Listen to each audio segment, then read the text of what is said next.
우리가 요한복음 말씀을 쭉 나누고 있는데 또 오늘 종료주일 본문에 관해서 말씀을 나누게 된 게 참 계획한 것도 아닌데 참 은혜롭고 또 의미가 있습니다. 오늘 본문은 그 이튿날에라는 이런 시간 부사로 시작이 되지 않습니까?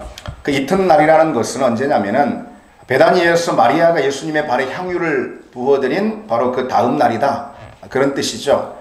그런데 12장 1절, 바로 그 사건이 기록되어 있는요, 12장 1절에 따르면은 이 베다니에서의 사건은 6월절 엿새 전이라 이렇게 기록되어 있습니다. 그러니까 오늘 이 본문의 사건은 6월절 닷새 전인 것이죠. 그러니까 예수님의 순환주일이 이제 시작되는 바로 그 일요일에 시작이 됩니다.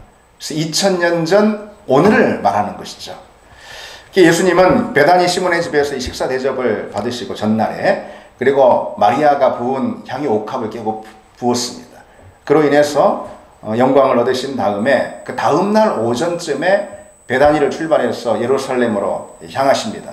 그리고 그 도상에서 어디선가 이 제자들이 나귀 새끼 하나를 빌려가지고 오게 됐고, 그것을 타시고 감람산을 우회해서 예루살렘의 동문으로 진입하게 되셨습니다. 주목할 점은 유대인들은 일찍부터 이 구약 성경의 예언을 쫓아서 이 메시아가 오신다면 예루살렘의 동문을 통해서 들어오실 거다, 이런 믿음이 있었습니다. 그런데 예수님께서 이 베다니를 출발해서 감람산을 우회해서 예루살렘 동문 쪽으로 이렇게 진입을 하셨던 거죠. 근데 그 즈음에 예루살렘은 6월절 기간을 맞이해서 수많은 순례자들로 붐비고 있었습니다. 역사가들은 6월절 기간에 예루살렘에 모여든 유대인들이 무려 100만 명에 이를 것이다, 이렇게 추정하고 있습니다. 그것은 평소 예루살렘의 인구의 10배에 해당하는 그런 엄청난 숫자입니다. 그 많은 사람들 가운데로 예수님이 예루살렘에 들어오신다라는 이 소식이 빠르게 전해지게 된 거죠. 성전 주변에 운집한 수많은 사람들, 그리고 아직 성전에 들어오지 못하고 예루살렘 주변에 흩어져 있는 수많은 그런 순례자들, 유대인들, 그들이 이 소식을 듣고는 성문 동문이죠. 예루살렘 동문 밖으로 다 모이기 시작한 것입니다. 그러면 잠시 후 어떤 광경이 펼쳐졌을까요? 나귀를 타신 예수님의 일행에 그 많은 사람들, 그들이 다 합류를 하게 됐을 것이고, 그래서 일시에 큰 무리의 행렬이 됐을 것입니다. 그래서 이들은 종려나무 가지를 꺾어서 환호를 하면서 호산나 부르며 열렬히 예수님을 환영했습니다. 그리고 그 행렬은 감람산 북쪽 경사면을 타고 이렇게 진행하다가 이내 내리막길로 이렇게 접어들게 됩니다. 베다니에서 감람산을 지나서 예루살렘으로 오는 길이 그와 같습니다. 그래서 감람산의 경사면 북쪽을 타고 진행하다 내리막길로 내려오면은, 그러면은 그 내리막길에서 예루살렘 전체의 도성이 한눈에 쫙 보이게 되는 것이죠. 뭐가 보였겠습니까? 이 수많은 그런 사람들 가운데 웅장하게 서 있는 성전, 그리고 그 뒤로 보이는 대제사장의 저택, 그리고 또 그 너머로 보이는 옛 다윗 궁터에 자리 잡고 있는 거대한 헤롯 궁전, 그 모습이 시야에 한눈에 잡혔을 것입니다. 그리고 그들은 이런 생각했을 거예요. 분명 이제 곧 예수님이 저 헤롯 궁에 있는 헤롯을 쫓아내고 바로 그 궁의 주인이 될 것이다. 그러면은 로마 식민 통치의 수장인 헤롯이 이제 다 쫓겨나고 새로운 왕국이 시작될 것이다. 우리가 꿈꾸던 옛 다윗의 영화가 회복될 것이다. 그래서 그런 상상을 하면서 호산나를 연호하고 예수님이 타신 나귀를 뒤따랐던 것이죠.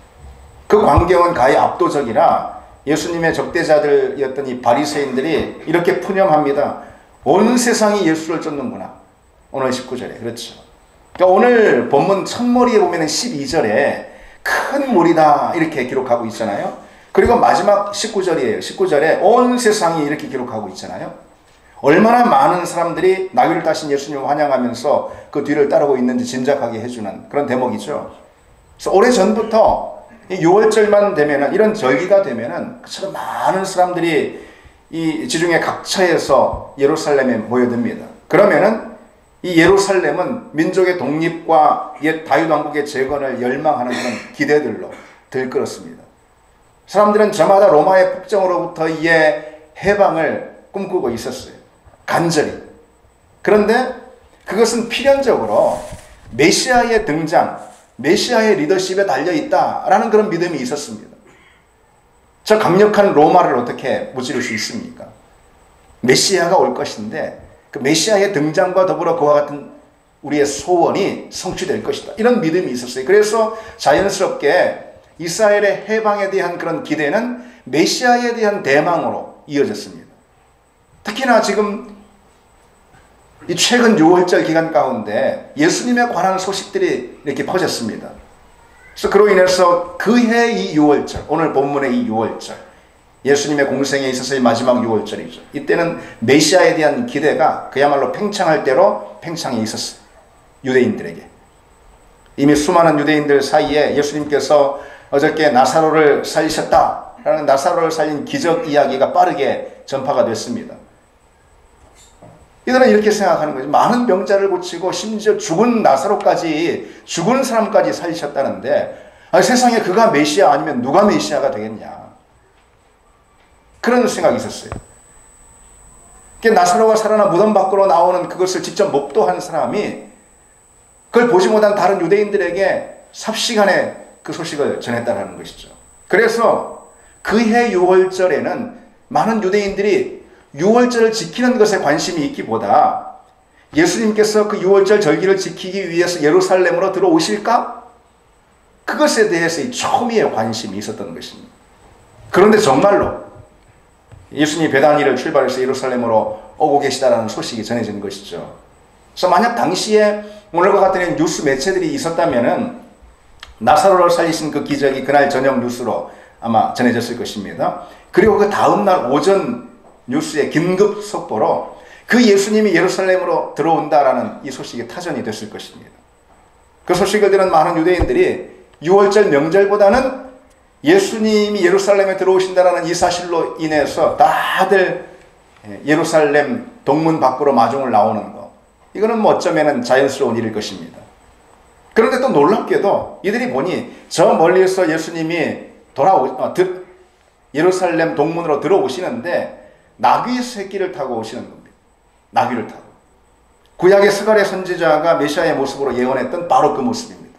구약 성경에 이르면은 메시아가 나귀를 타고 예루살렘으로 들어오면 그러니 이들은 더 흥분이 되고 저분이 메시아다라는 확신이 생겼던 것이죠. 그래서 종려나무 가지를 꺾어서 흔들기 시작했습니다. 저분이야말로 메시아다. 누가 메시아가 될 수 있겠는가? 이제 이번 6월절이 끝으로 로마의 폭정은 끝나고 이 6월절 그토록 기다렸던 이스라엘의 해방이 선포되는 바로 그날 이 6월절이 될 것이다. 이런 믿음과 기대들이 이들에게 있게 되는 것입니다. 오늘 본문에 많은 군중들이 예수를 맞이하면서 종려나무 가지를 흔들었다고 그랬잖아요. 사실 종려나무 가지를 흔들면서 노래하는 것은 오래전 마카비 혁명의 시절로 거슬러 올라갑니다. 150년 전 예수님 시절보다. 시몬 마카비라는 사람이 그 당시에는 광포한 정령군이 시리아 군이었습니다. 예루살렘을 점령했던 이 시리아 군을 예루살렘에서 추방시켰습니다. 그리고는 다시 예루살렘으로 개선해 들어올 그때에 수많은 당시의 유대인들이 성문 밖에 나가서 그 시몬 마카비를 종려나무를 들고 흔들면서 환영했습니다. 그래서 종려나무를 들고 환영하는 것은 승리자에 대한 경애의 표시였습니다. 종려나무 가지는 왕권을 의미했습니다. 따라서 지금 예수님을 맞으면서 종려나무 가지를 흔드는 것은 예수님에게 이런 왕이 좀 되주십사, 그런 기대를 담고 있는 것입니다. 150년 전 그 시몬 마카비처럼 일시에 로마 제국을 다 몰아내버리고 우리에게 옛 다윗의 왕국, 그보다 더 좋은 나라를 우리에게 선물해 주십시오. 뭐 그런 기대가 이들에게 있는 것이죠. 종려나무 가지에 그 기대를 담고 흔드는 것입니다. 예수님을 그런 왕으로 지금 모셔드리겠다라는 그런 뜻을 표현하고 있는 것이죠. 그리고 오늘 본문에 호산나 찬송하리로다 그러지 않았습니까? 호산나라는 것은 우리가 오늘도 찬양 가운데 첫 찬양으로 불렀지만은 지금 구원하소서, 그런 뜻입니다. 지금 구원하소서. 그러니까 주여 이제 구원받을 때가 됐습니다. 우리가 이제 우리를 구원해 주십시오. 우리를 구원하시는 당신을 찬양합니다. 무엇으로부터요? 로마의 그 압제로부터. 그리고 주의 이름으로 오시는 이여 라고 이렇게 기록하고 있죠. 주의 이름으로 오시는 이여 라는 이 말은 당시 유대인이라면 누구라도 다 알만한 메시아에 대한 새로운 왕에 대한 칭호 타이틀이었습니다. 그리고 아주 노골적으로 그런 칭호를 붙입니다. 곧 이스라엘의 왕이시여. 그렇죠? 당신은 이스라엘의 새로운 왕으로 모셔드립니다. 그런 거죠. 지금 유대 땅에 왕이 없습니까? 왕이 있습니다. 버젓이 저 눈앞에 보이는 헤롯 왕궁에 왕이 있습니다. 그리고 그보다 더 큰 왕, 다시 말해서 로마 황제가 최고의 통치자로 있지 않습니까? 그런데 그 많은 군중들이 아주 노골적으로 예수님을 왕으로 모셔드리면서 수도 예루살렘으로 지금 부르고 있는 것입니다. 그런데 그렇게 열렬히 환호하면서 예수님을 모셔드렸던 이 유대인들은 고작 닷새도 안 돼가지고 변심하고 말죠. 예수님을 십자가에 못 박으라. 닷새 전에 예수님을 열렬히 당신 우리의 왕입니다 환영했던 사람들이 고작 닷새가 지났는데 빌라도 앞에서 또 열렬하게 데모를 합니다. 저 예수를 십자가에 못 박아라. 예수님을 향한 마음이 고작 닷새밖에 지나지 않았는데 싸늘하게 식어가지고 등을 돌려버리고 만 것이죠. 왜 그런 일이 일어났을까요? 이들은 예수님을 오해했던 것이죠. 이들은 예수님의 왕권, 이들은 예수님이 세우시고자 하시는 왕국, 그것이 무엇인지 오해했던 것이죠. 오늘 본문은 예수님이 예루살렘의 왕으로 입성하시는 그런 장면을 담고 있지 않습니까? 그 장면은 예수님의 왕권, 그리고 그분이 세우시는 왕국이 무엇인가, 어떤 성격인가, 그분의 왕권과 왕국을 설명해 주는 그런 대목입니다. 어떤 나라, 무엇으로 다스리시는 나라, 무엇으로 통치하는 그런 나라일까요? 예수님의 입성의 장면을 통해서 예수님은 당신이 어떤 나라를 꿈꾸시고 어떤 왕국을 세우실 것인가에 대해서 입성의 장면을 통해서 지금 보여주시고 있습니다. 오늘 그 예수님의 왕권의 성격이 무엇인지 오늘 본문을 통해서 한번 살펴보겠습니다. 먼저는 예수님의 왕권이라는 것은 낮아짐의 왕권, 겸손의 왕권을 말합니다. 주님이 예루살렘에 입성하시면서 새끼 나귀를 타셨잖아요. 그것은 곧 겸손을 의미하는 것입니다. 그래서 같은 장면을 기록하고 있는 마태복음에는 그는 겸손하여 나귀 곧 멍에 매는 짐승의 새끼를 탔도다 이렇게 기록하고 있습니다. 주님은 백마를 탄 전세의 모습으로 들어오시는 것이 아니라 겸손의 왕으로 나귀를 타고 오셨다는 거죠. 그래서 주님께서는 평소에 제자들에게 이렇게 말씀하셨잖아요. 나는 마음이 온유하고 겸손하니 나의 멍에를 메고 내게 배우라. 예수님께 배워야 할 것은 예수님의 겸손의 모습이라는 거죠. 주님이 왕으로 오셨습니다. 분명합니다. 예루살렘의 왕으로 입성하십니다. 그런데 종의 모습으로 입성하시는 거죠. 그것이 우리에게 주는 교훈이 뭐겠습니까? 우리의 왕이 되신 주님께서 친히 겸손의 종이 되셨다라는 거죠. 그렇다면 어떻게 신하된 우리가 주님의 백성들 아닙니까? 하나님의 자녀들 아닙니까? 그런 우리가 어떻게 겸손의 옷을 벗어던질 수 있을까라는 거죠. 왕이 친히 섬기는 종이 됐는데 우리가 어떻게 섬김을 받으려 할 수 있겠냐는 것이죠. 왕이 친히 왕의 위엄을 다 감추고 낮추셨는데 자신을 종된 우리가 어떻게 자신을 드러내고 자랑할 수 있느냐는 것이죠. 그것이 오늘 본문이 우리에게 교훈하는 내용입니다. 여러분 생각해 보십시오.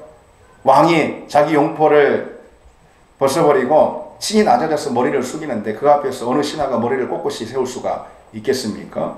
임금이 지금 무릎을 꿇었는데 그 앞에서 누가 팔짱을 낀 채 서 있을 수가 있겠냐는 것이죠. 만약 그런 사람이 있다면 그 행동은 결코 용납받을 수 없을 것입니다.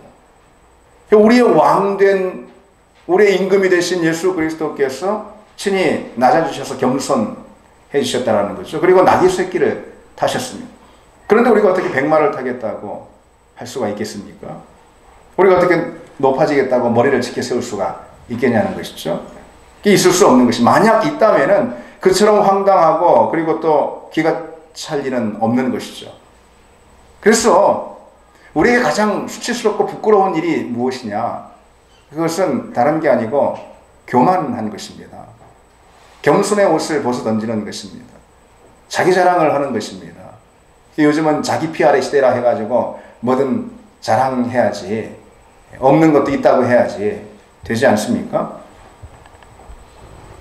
그래서 겸손을 버리고 조금이라도 교만하고 자기 자신을 지켜 세우고 자랑하는 그것만큼 사실 우리에게 수치스럽고 부끄러운 일도 없는 것입니다. 그러니까 여러분, 주님의 왕권은 겸손의 왕권이라고 했습니다.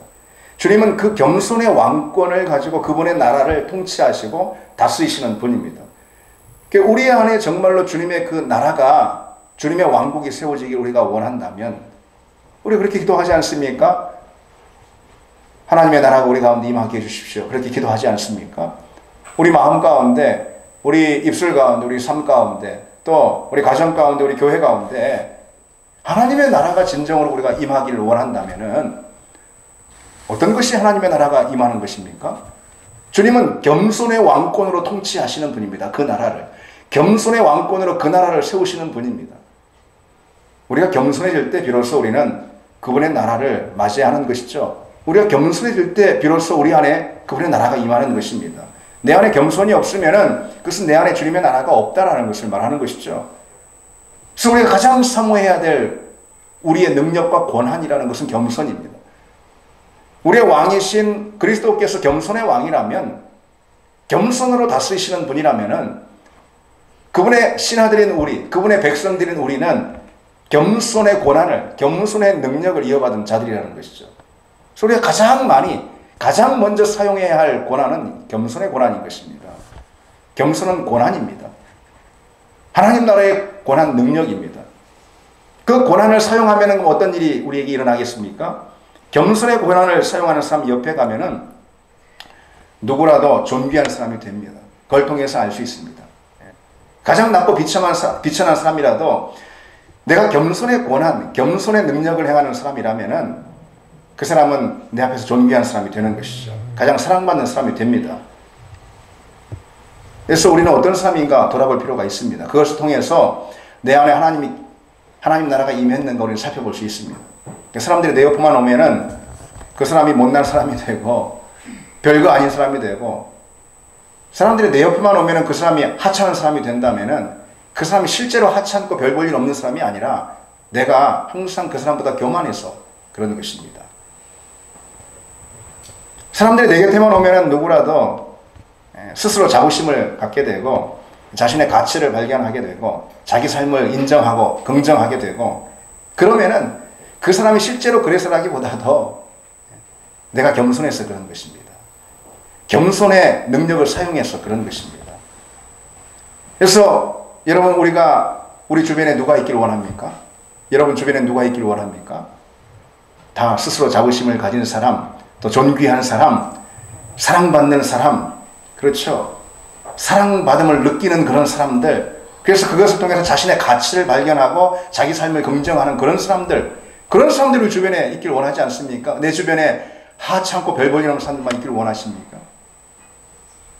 내가 겸손의 왕권을 사용할 때, 내가 겸손의 능력과 권한을 사용할 때 우리 주변에는 그와 같은 존귀한 사람들만 세워지는 줄 믿습니다.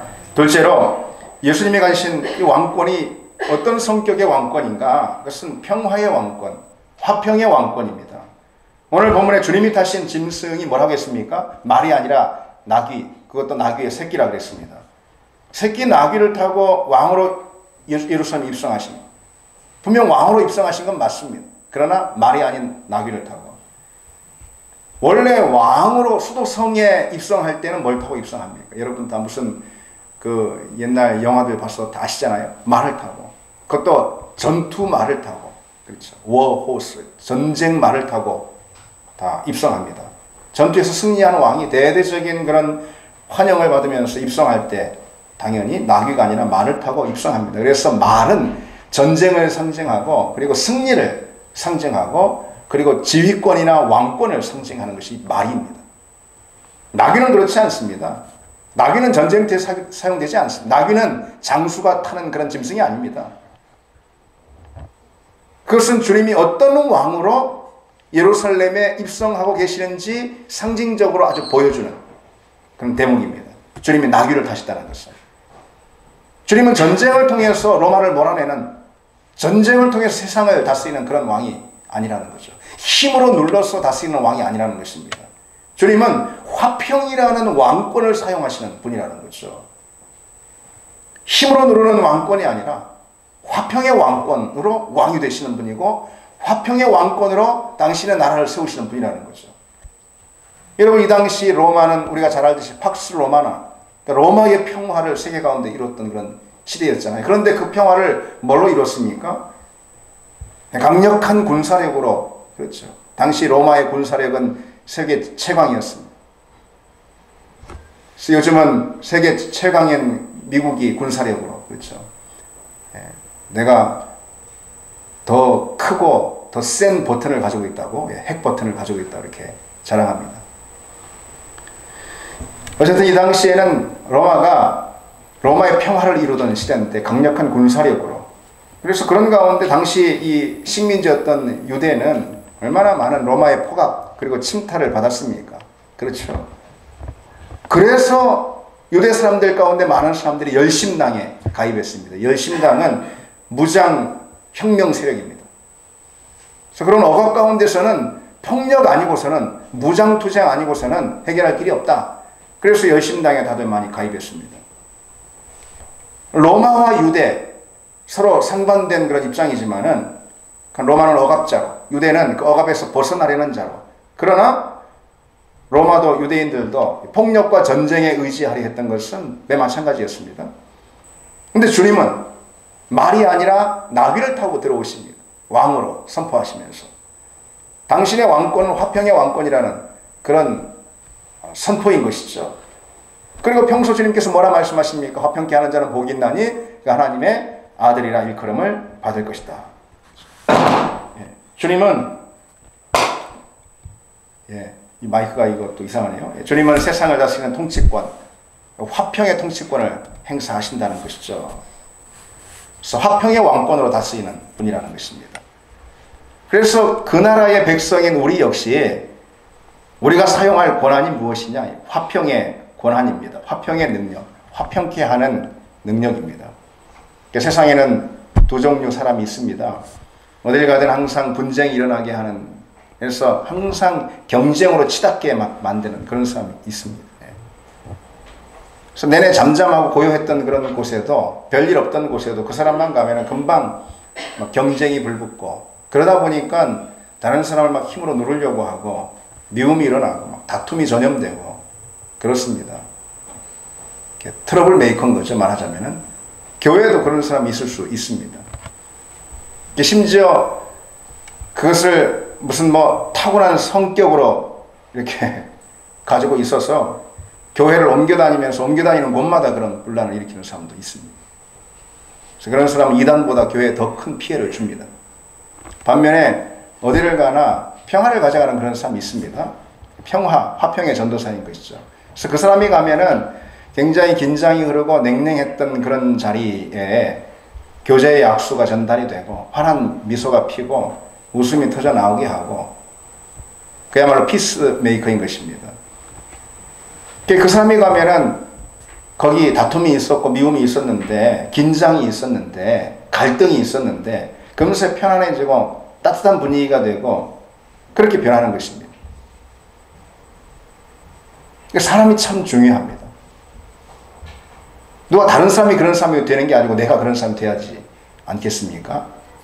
그 공동체가 문제가 있는 게 아니고 그 분위기가 문제가 있는 게 아니고 다른 사람이 문제가 있는 게 아닙니다. 내가 화평의 전도사가 되면 되는 것이죠. 화평의 권세는 하나님 우리에게 주신 권세인 것이죠. 그래서 오늘 교회 가운데, 또 우리 교회 가운데도 그런 사람이 필요합니다. 그 누구보다 피스메이커가 필요합니다. 어떤 은사, 어떤 능력을 받은 사람보다도 화평의 권세를 사용하는 사람이 필요합니다. 어떤 헌신자, 어떤 봉사자보다도 이 화평케 하는 사람, 그 능력을 사용하는 사람들이 필요합니다. 그렇지 않습니까? 그래서 성 프란시스의 유명한 기도가 오늘 우리 마음에 새겨지는 기도가 되기를 원합니다. 여러분 잘 아시는 오 주님, 저를 당신의 평화의 도구로 써주소서. 미움이 있는 곳에 사랑을, 다툼이 있는 곳에 용서를, 의혹이 있는 곳에 믿음을 심게 하소서. 절망이 있는 곳에 희망을, 어둠이 있는 곳에 빛을, 슬픔이 있는 곳에 기쁨을 심게 하소서. 여러분 이와 같은 화평의 권세를 여러분들이 가장 많이 또 가장 먼저 사용하시길 바랍니다. 마지막으로 주님이 가지신 왕권의 성격이 무엇이냐? 그것은 내어줌의 왕권입니다. 희생의 왕권. 희생의 왕권. 그러니까 예수님이 오늘 예루살렘에 입성하신 목적이 무엇이죠? 그것은 저기 보이는 저 대제사장의 그 저택을 몰수하고 헤롯 궁을 차지해가지고 그 자리에 앉기 위해서 지금 예루살렘에 들어가시는 거 아니잖아요. 십자가를 지시기 위해서 들어가시는 거죠. 실제로 닷새 후에 주님은 십자가에 달려 죽으시잖아요. 주님은 물과 피를 다 쏟으시고 당신의 모든 것을 내어주시기 위해서 지금 왕으로 예루살렘에 들어가고 계시는 거죠. 예수님이 가지시는 왕권은 바로 내어줌의 왕권. 예수님이 세우시고자 하시는 왕국은 희생의 왕국인 것이죠. 그래서 에베소 5장 2절에 그리스도께서 너희를 사랑하신 것 같이 너희도 사랑 가운데서 행하라. 그는 우리를 위하여 자신을 버리사 향기로운 제물과 희생 제물로 하나님께 드리셨도다. 그랬습니다. 주님의 권세는 자신을 희생하는 그런 권세입니다. 주님의 능력은 내어주실 수 있는 내어주심의 능력입니다. 그게 주님의 왕권입니다. 당연히 그분의 백성인 우리가 사모하고 사용해야 할 능력, 권한 역시 내어줌의 능력 아니겠습니까? 희생의 권한이라는 것이죠. 그래서 우리는 그 능력을 사용하도록 부름을 받은 사람들이라는 것입니다. 우리는 내어줌의 능력으로 우리가 있는 그 자리에서 왕노릇하는 그런 사람입니다. 희생의 권세로 우리가 있는 그 자리를 다스리는, 그래서 주님의 왕국으로 만들어내는 그런 사람이라는 것이죠. 여러분, 엄마를 한번 생각해 보세요. 가정에서 엄마의 능력이 무엇입니까? 엄마가 아들보다 힘이 셉니까? 고등학생, 대학생 아들보다 힘이 더 셉니까? 엄마의 능력이 무엇입니까? 누구보다 가정에서 자기 자신을 더 많이 내어주는, 더 많이 희생하는 능력이 엄마의 능력 아닙니까? 자녀를 위해서 자신을 온전히 내어주는 능력, 그게 엄마의 능력입니다. 엄마는 내어줌으로 자녀들 가운데 그 가정에서 왕이 됩니다. 내어줌으로. 내어줌에 있어서 그 누구보다 탁월한 능력을 갖고 있습니다. 그 힘으로 눌러서 자녀들을 다스리고 그런 게 아니라 내어줌으로 가정을 다스립니다. 내어줌의 왕권입니다. 근데 아빠 역시 마찬가지죠. 아빠라고 다를 게 있습니까? 아빠는 자신을 다 내어줌으로 그 가정에서 가장이 됩니다. 가정에서 이 가장이라는 것은 그 누구보다 힘이 세고 누구보다 돈이 많고 이게 아니고, 가장은 누구보다 더 많이 내어주는 것입니다. 자기 자신을. 그래서 가장이 되는 것이죠. 그래서 공동체에서 또는 이 서로와의 관계 안에서 누가 가장, 그러니까 다시 말해서 주도권을 가질 수 있게 되는가. 여러분, 공동체에서 가정이든 교회든 또는 직장도 마찬가지일 수 있습니다. 사회도. 누가 그 관계 안에서의 주도권을, 리더십을 가지게 될까요? 힘이 있는 사람, 똑똑한 사람, 경쟁에서 이기는 사람, 그런 사람이 아니라는 것이죠. 가장 먼저, 그리고 또 가장 많이 희생을 선택하는 그 사람이 그 관계의 주도권을 가지게 되고 그 공동체 안에서 리더십을 행사하게 됩니다. 또 그래야지 그 관계와 그 공동체가 살아나게 됩니다. 여러분, 이런 생각을 한번 해보십시오. 만약 애가 셋이 있는데, 요즘 셋이 별로 없는데 있다고 한번 쳐보십시오. 애가 셋이 있는데 아빠가 그 아들 셋에게 10,000원을 주면서 이거 사이좋게 잘 나눠 가져라, 그렇게 말을 한번 했다고 해보십시오. 어떤 일이 발생하겠습니까? 서로 다투고 난리가 날 것입니다. 10,000원을 받아서 좋긴 한데 그 다음에 바로 갈등이 일어납니다. 왜요? 10,000원을 어떻게 나눌 수가 없잖아요. 예. 3,333 어떻게 나눌 수가 없잖아요. 딱 떨어지게 공평하게 정확히 10,000원을 나눌 수가 없잖아요. 아빠가 차라리 그냥 9,000원을 줬으면 똑같이 3,000원씩 나눠갈 텐데 12,000원을 줬으면. 그래서 누구도 내어줌 또는 희생의 그 권세를 사용할 사람이 없다면은 10,000원이라는 선물을 받아도 거기서는 지옥이 일어나는 것입니다. 근데 누가 한 사람이, 그 중에 예를 들어 첫째가 내가 2,000원 가질 테니까 너네 둘이 4,000원씩 나눠가죠. 그럼 어떻게 됩니까? 아무 문제가 없습니다. 문제가 곧장 해결됩니다. 이 첫째 아들이 문제가 될 일을 해결했잖아요. 그렇죠? 해결한 사람이 문제의 주도권을 갖고 있는 사람이죠. 해결한 그 사람이 그 관계 안에서, 그 공동체 안에서 리더십을 쥐게 되는 것입니다. 주도권을 갖는 거예요. 당연한 것 아니겠습니까?